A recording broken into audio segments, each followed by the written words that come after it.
And once in a while, something's different or something's bugging her, then she might try it. But generally, you know. Leela's a lot cleaner in her udders.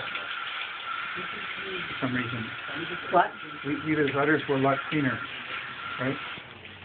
What? Leela was a lot cleaner than here. Well, it depends on where they lay. Like if they come down and lay here, then you know, if you don't. Lay in the mud and the. Yeah, then they stay really clean. But if they go walking around, this is like poor conditions. Yes, you could say my drain clogged up. My. The strain Hey, right man, there. practice. Put your hand up and say hut. Hut. Oh, wow. Authoritatively. Hut. Louder, deeper. No. Louder. Deeper. No, just hut. Hut. Hut. Hut. Short and fast, like, you know, back up. Okay. And then right she goes now. down. Okay. They're very sensitive to sound then. Well, and also sign language. You know, the hand up needs to move away from me.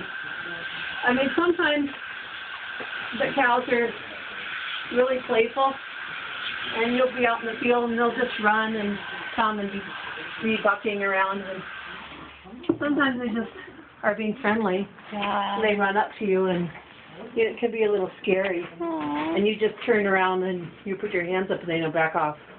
You're getting too close. So their horns are trimmed off? Some cows are born cold, Oh. which means naturally they don't have horns. And some cows, you just bud them when they're, you know, less than a month old. Mm-hmm. You burn the tip where the horn would come. The horn is like a seed, and you burn it. It hurts for a second. Oh. But then they run and jump and, you know, play like nothing ever happened. Did you want them to go and try to see more? Or? Hey, love, can you hand me some clean rags?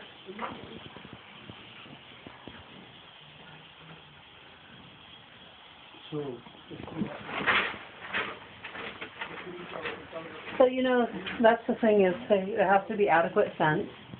There has to be a way to restrain the cow. Because a lot of that, and up.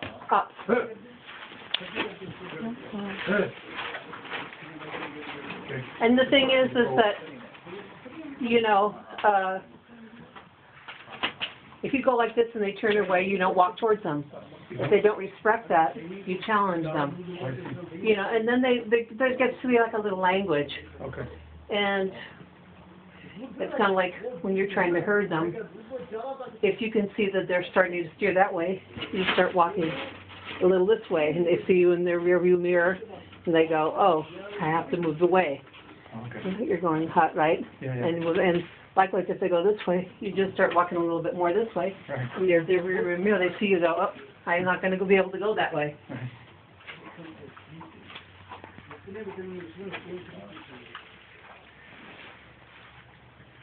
Also, another thing about cleaning the udder off good is it stimulates the letdown reflex. And you'll notice in Leela. Let down reflex. Can you explain that? Well, it'd be easier to explain it to you if you were a woman and had a baby and breastfed, but basically when an animal psychologically is getting ready to feed her young or be milked, there's something that happens in some deep recess of your brain, and it's called the letdown reflex. And it opens up the milk, all the milk that's up here starts going downward. And it's called a letdown reflex. And you'll see Leela lots of times, her letdown reflex, by the time you go to turn the machine on, milk will just be streaming, yeah. Okay. And women, like, they have a baby, let's say they leave a baby at home, and then there'll be the grocery store, and they just start thinking about their baby, and just psychologically, and yeah, your shirt will get wet unless you wear pads. Just thinking, oh, my baby's at home. It's the letdown reflex. Somewhere in the Krishna book, it actually talks about, you know, it doesn't say letdown reflex, But somewhere in Krishna book, it mentions something about the cows or Mother Yashoda or something, and you know that when Krishna was around, then the milk just started flowing. Right. That's like a let down reflex. Oh, yeah. Yeah. So see, she heard the machine flip on, so in anticipation of the milking. And that was her biggest, fullest breast. Yes. See, her baby, when she had her calf, the calf only nursed on that side. She didn't nurse on this side.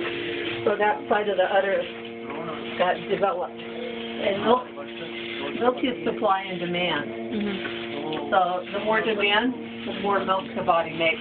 Up to a point, you know. I mean, she doesn't like it when they rinse off the thing, but I can't stand for the thing to be all night. Sure.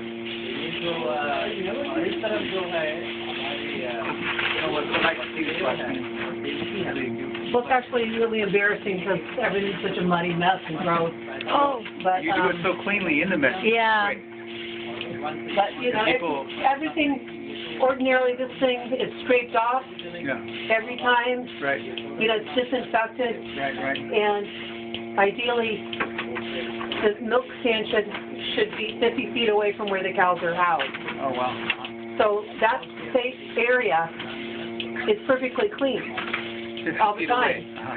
It's always clean because the animals are only in there to be milked. Right.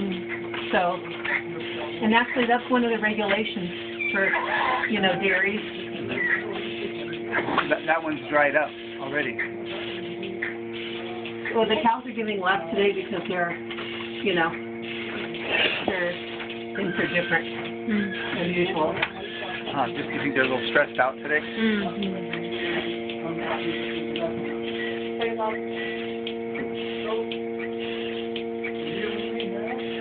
That thing's coming out of that breast. Looks like, huh?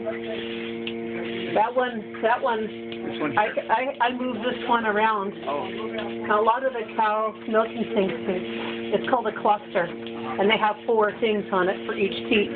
But I don't think they work good because I've never had an animal that milked out evenly out of all 4 teats at exactly the same time.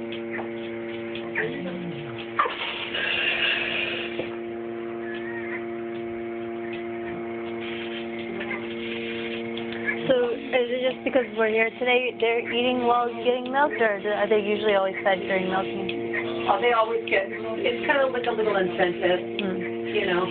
And it also helps just with the whole mood and the letting down these flags. And they hear the motor come on, they get some sweet seeds that they love, you know. Frank, can you give her some green pellets and some grain? Okay. Just give her more. She's a good girl. Do you see Shintamani sticking her head watching through? See, usually, I've been letting her come in and off the ground so she doesn't feel rejected. But it would be kind of too crowded in here. Okay, hear the sound it's making? Yeah. That's giving you more sun. That's like It's like the sign. Now these inflations are actually a little too big for her. Okay. So she can use a smaller. Yeah, she could use a narrower inflation. Okay. And you'll see, like, at the end, I'll be able to milk out probably a half a cup of milk that didn't come down. Just by twisting it around and moving. Well, just working the milk down. Even here, see, I can milk more out. That's the thing about hand milking is you can, you know, get, and the trick is to more of a massage. Well, down. you know, you get kind of, you do it without thinking after a while. But Kind of a gentle squeezing from the top down.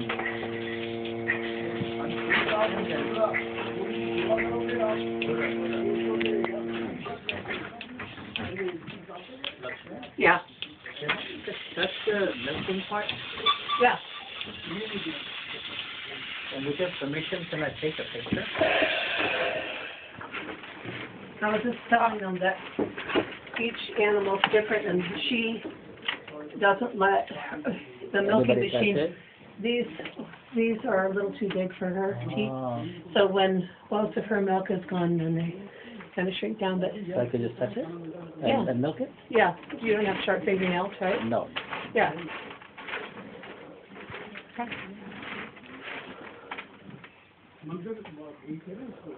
Try the ones that have milk.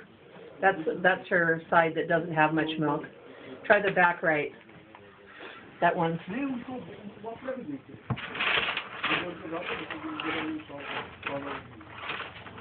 Yeah, these are the Take fun the- ones right there. Here. Each cow is different, Oh. but you know you have to kind of get used to each animal and Oh, each that's teeth good. is different.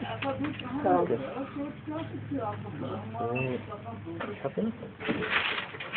but she's pretty much milked out. But Okay.